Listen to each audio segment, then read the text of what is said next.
I just did $15,000 worth of damage to my truck driving 1 mile an hour, so I'm just gonna sell the dang thing to Carvana. When Chevrolet announced the Silverado 1500 ZR2, I absolutely had to have one, and I so much said that I was going to be the first person in the country to own a ZR2.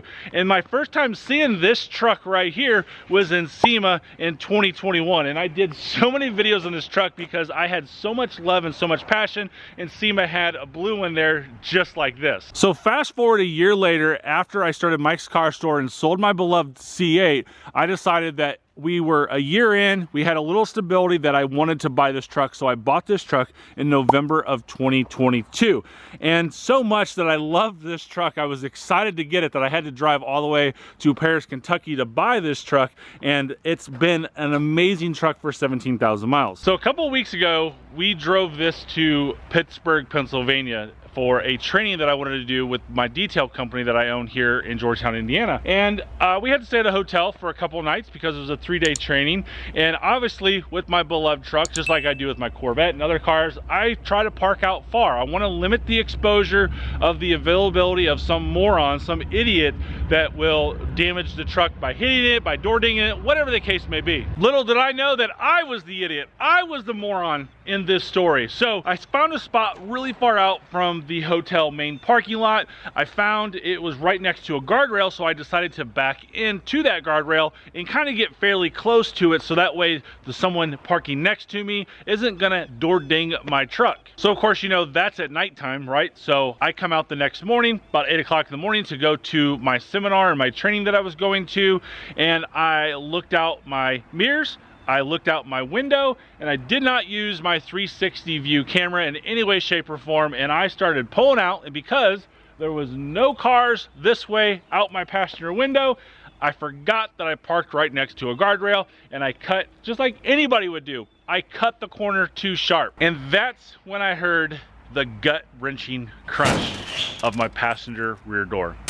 Before I share with you damage, I want to share with you my new favorite car care products, and that's Bling Sauce. So Bling Sauce has been in the boat and RV world for nearly 20 years. And when they announced that they were coming into my world, the automotive, you got to say that I was a little excited. And matter of fact, you can pick this up at over 10,000 locations. And just like I did, I went to AutoZone right before I wrecked my truck and picked up these 3 bottles myself. And one of the reasons I love their products is they're developed to be used by everyone, not just enthusiasts. You get professional results with amateur efforts. Their biggest 2 things that I absolutely love is these are quality products at affordable price, and they're made right here in the USA. Now they have several products. This one right here is their Secret Sauce. It's a paint ceramic spray with a polymer sealant that is super high gloss and long lasting shine. Matter of fact, this one bottle will clean 2 average sized vehicles 4 times per year. You can kind of see the difference between my 2 door panels here. Dirty, not dirty, especially down there. I did that with Bling Sauce. And the other thing that I love about this stuff is they have leather sauce as well. Leather inside of all of our vehicles, you have to protect it, you have to clean it. And the biggest thing that I hate, you can see my tires. I don't have tire dressing in my tires. I hate greasy stuff. This is not greasy, I love it. And then they have their trim sauce, so even with brand new vehicles, you have to protect all of your trim, and that's what I use on all of my trim. This cleans, protects. Matter of fact, I just did a Chevy Avalanche and it turned out amazing with their trim sauce. And they also have solutions for your cloth convertible top and also your electronic screens inside. And you can pick this stuff up at any AutoZone like I did, or you can head over to blingsauce.com. So imagine this, I get out of the car because I just hit a guardrail. I walk around here and I see that, and I'm like, oh, well, that's not too bad. It's like, oh, wait a second. I start coming more like this, and I start seeing all of that, and I'm like, oh no.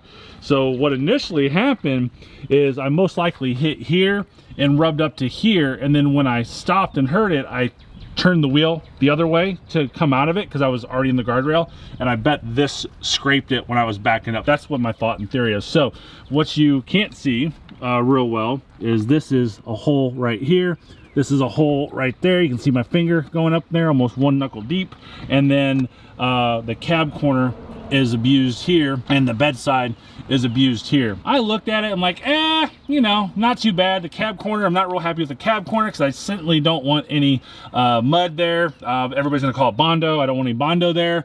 We did scrape a little bit of the step down here. Not a big deal. That's their off-road steps. They're made to in design to do that. Nobody's ever gonna notice that. But again, my beloved truck, I know everything about this thing. You can see how dirty that door is compared to this one because I rubbed it off with bling sauce before shooting this video. Not real good, and that's not really all of that, because when we opened the door, it literally went through the entire door right there, which is absolutely insane. That at 1 mile an hour, maybe 3, okay, 1 to 3 miles an hour, I certainly was not paying attention to my speedometer because I wasn't paying attention to the guardrail either, and I only moved from that guardrail probably from in this area here to there, right? So I didn't move very far. I didn't even move a truck length. And what's crazy to think about this is nearly $15,000 in damage. And I know you're like, why the hell is there $15,000 in damage to this? I get it. I'm shocked by this quote. So here's one of my estimates. I got 4 estimates. So what is making this little itty bitty damage cost $15,000, which is absolutely insane. So first of all, this whole door has to be replaced. You can't fix that. Nor would I want it fixed as an owner, because I don't want Bondo and mud, because when the door is opening and shutting like that, over time that Bondo, that mud, is gonna start being breaking and brittle and all that stuff. But this is an aluminum door, and this is the bad part about aluminum, is when you have an aluminum door, you cannot repair it easily. So it's just much easier to replace the entire door, not just the skin of the door, the entire door. That raises the cost up there. Cab corner, this right here. So this right here, to fix this properly, whoop, you gotta replace all of that. And then we have the bedside right here. So the bedside, they say they can repair that. I'm okay with that, that's not a big deal, but they have to take all of this apart, which means they have to take all of this off. They have to take all of this off. And they have to take all of this off. This right here is a big cost that you probably have never thought about. When they take that bumper off, every body shop was telling me, I don't know if this is a scam, I don't know if this is a money train for them, I don't know. I have to do a little bit more research on that. But when I take that bumper off, they have to reprogram all the ADAS systems. They also told me that they're gonna be tearing this door apart. They're gonna take this mirror apart. So what's this mirror have in it? This mirror has the blind spot indicators in it, which is ADAS. They're taking this window out. All of this stuff is gotta be done just to repair this little bit. So I know you're asking the question, why, because of your damage, are you filing an insurance claim? 2, why are you selling it to Carvana? And are they actually, was I full disclosure to them, or did I lie to them? This is 84 hours worth of work back here. 84 hours worth of work at $100 an hour on average for labor rate for body shops.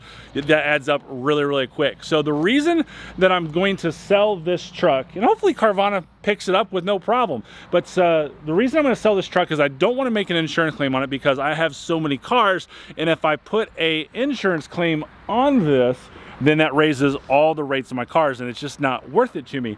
The truck is worth about $55,000 on the wholesale market as trade-in. It's probably a $60,000 to $62,000 retail piece, and Carvana is giving me $52,200 the way it sets. Now, my question that I have with Carvana is, when they get here, are they actually going to pick it up and say, yep, here's your check, see you later, gotta go? Because there was really not any place to disclose this damage. They have their check boxes and they says, is there any damage on the vehicle now? Yes, there is. But it just says dents and dings. It doesn't say gouges or scrapes or anything like that. It just says dents or dings. So I clicked dent or ding, and in the box, I wrote everything that you see here and that I explained. And they gave me $52,200. Wholesale is about $55,000. That's a pretty good number. So this ultimately is only costing me a couple $1,000s, but the big thing is Carvana actually going to take this truck in this condition? Are you seriously cleaning this truck before Carvana gets here? Yes. And I cleaned this door back here with the bling sauce, so I wanted it to match at least. But I'm gonna clean the rest of it. Well, here they are 2 hours after the time they were supposed to be here. They gave me a window from 11 to 2, like the cable guy, right? And yeah, they're not here. It's 4:02 9 right now. They've yet to show up. They're 2 hours past their time. I bet they don't show up today. This is not good customer service out of Carvana. I'm not surprised or shocked because we buy Carvana cars from auction all the time and they do a horrible job at repping their cars for transmissions and everything else. Their cars that they sell is junk, but keeping people over hours, this is what they do to you. Like, I'm a dealer, I'm at work all day, it's not a big deal. But this is what they're doing to you. So hopefully they show up and we can get rid of this truck tomorrow. Okay, Carvana is almost here, and I don't know if I've got any dirt on my face or anything. It's the next day, because they're coming today instead of yesterday. The reason I'm dirty is because I've also hired reverse mechanics here. I don't have a mechanic here. Rich is still here. Rich is his own business, not my employee. But the 2 mechanics that I hired, they were reverse mechanics. They broke things instead of fixing things, including my daughter's car. One guy made the timing chain dump and freaking bent all the valves and the pistons in her Equinox, and oh, it's a long story. But anyways, they're here. So, or they're gonna be here in a couple minutes. So we'll see if they actually take this truck. I don't know if they will. Maybe they deny people taking vehicles. I don't think they do, but it is a concern that, hey, they didn't read the little box that I wrote all the damage in there. Nobody certainly asked me about it. Nobody asked me for pictures, but I did fully disclose it. So we'll see here in a second. All right, there it goes right there, off and out of here. So they did a quick walk around inspection. They scanned the OBD2 port, which is really weird that they did that. I think that's the least of the worries, is the OBD2 on this one. I did leave a little Easter egg on there for them, so it'll be interesting to see if they catch it or not. And just like my friend Andrew with CSP, they put some male genitalia on the valve stem. So we'll see if they resell it and those stay on there. It'd be hilarious if they do. So there it goes. So now all we have to do is find a daily driver. My C8 is down at detail because I'm selling the mobile detail van, because we're just not gonna open up that operations. And then I can't drive the C8 as a daily driver. It's too much horsepower, and just things are easy to be broke on it. I wanna have fun with the car. I don't wanna daily drive the car. I don't have it insured to daily drive, all that good stuff. So what car should I buy? I'm thinking SUV, minimum 500 horsepower. I want to have some fun in a car, and I'm not loyal to GM right now. I don't work for Chevy, I don't work for GM, and maybe I look at something that's not GM. It'll be my first time ever doing that.